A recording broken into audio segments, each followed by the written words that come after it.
জিয়ার ৩১৪ 25 মামলার এজাহার নামীয় 2 নং আসামি কাজী মৌসুমী এবং এজাহার নামীয় 6 নম্বর আসামি নীলুফা ইয়াসমিন, এই দুইজনকে আমরা বিজ্ঞ জেলা ও দায়রা জজ আদালতে আত্মসমর্পণ করেছিলাম। বিজ্ঞ জেলা ও দায়রা জজ তাদের জামিনের আবেদন নামঞ্জুর করে CW মূলের জেল হাজতে প্রেরণের নির্দেশ দিয়েছেন।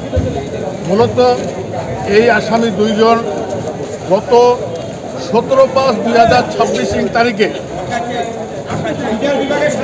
বিচারপতি জাকির হোসেন এবং অপর আসামির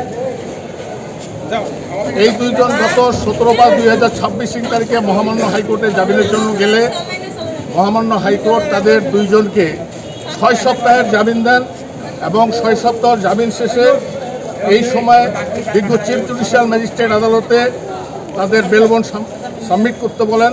আমরা যথারীতি উইদিন টাইম তাদের বেল বন্ড সাবমিট করেছিলাম এবং মেয়াদ উত্তীর্ণ হওয়ার আগেই তাদেরকে আমরা জেলা দায়রা জজ আদালতে আত্মসমর্পণ করলে আজকে নথিকল্পর হয়ে তাদের শুনানি হয়। শুনানি অন্তে তাদের জামিন নামঞ্জুর হয়। এই মামলায় মহামান্য হাইকোর্ট জামিন দেওয়ার সময় কিছু ফাইন্ডিংস দিয়েছিল।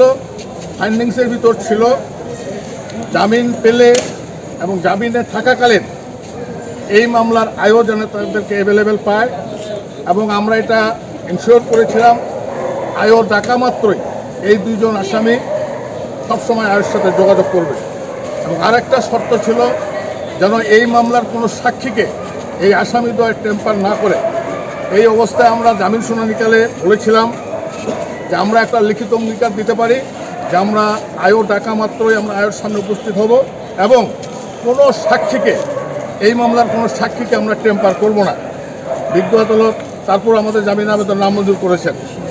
আপনারা জানেন যে এই মামলা যাদেরকে আত্মসমর্পণ আমরা করিয়েছি, যে 2 নম্বর আসামি উনি একজন অবসরপ্রাপ্ত সেনা অফিসার মেজর মৌসুমী, ওনার হাজব্যান্ড যিনি এই মামলার 1 নম্বর আসামি নাইমুজ্জামান মুক্তা, উনি সর্বশেষ পার্লামেন্টের আওয়ামী লীগ দলীয় সংসদ সদস্য ছিলেন। আমরা মনে করি শুধুমাত্র নাইমুজ্জামান মুক্তার স্ত্রী হওয়ার কারণেই তাকে এই মামলায় সম্পৃক্ত করা হয়েছে এবং এজাহারের যে বর্ণনা ছিল, যে পুলিশ অফিসার এই মামলাটি দায়ের করেছেন উনি বলেছিলেন যে 1 থেকে 7 নং সাক্ষীর জবানবন্দি অনুযায়ী 1 থেকে 10 নম্বর আসামি ওনারা নাকি এই যে কেক কাটা আওয়ামী লীগের প্রতিষ্ঠাবার্ষিকী এটাতে নাকি অধ্যয়ন করেছে। আমরা আজকে আদালতে শুনানিকালে বলেছিলাম এই যে অধ্যয়ন করেছে আসামিরা তার কোনো ব্যাখ্যা, কিভাবে অধ্যয়ন করেছে, কোন প্রসেসে অধ্যয়ন করেছে, কাদের মাধ্যমে অধ্যয়ন করেছে, কোনো ব্যাখ্যা ছিল না। আমরা একদম শুনানিকালে আমরা এই সমস্ত তুলে ধরেছিলাম। তারপরে যা হোক তাদেরকে জামিন নামঞ্জুর করা হয়েছে। আমরা সর্বশেষ একথাও বলেছিলাম মেজর মৌসুমীর একজন ছোট বাচ্চা ও প্রতিবন্ধী অসুস্থ, আমরা তাকেও সেও আদালতে ছিল, আমরা সেটাও গ্রাউন্ড দিয়েছি।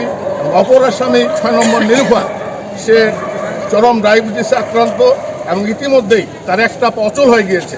এরকম অসুস্থ থাকা অবস্থায় আইনের একটা ভাষ্য 497-এ যে নারী আসামির ক্ষেত্রে জামিন পাওয়ার হকদার হয়, আজকে আদালত সেটা বিবেচনা করেনি। আমাদের নিবেদন হলো তারপরও আমরা আইনের প্রতি শ্রদ্ধাশীল, অবশ্যই আমরা আইনের মাধ্যমেই এবং আমরা আশা করি অচিরেই তাদের আমরা জামিন করতে পারব।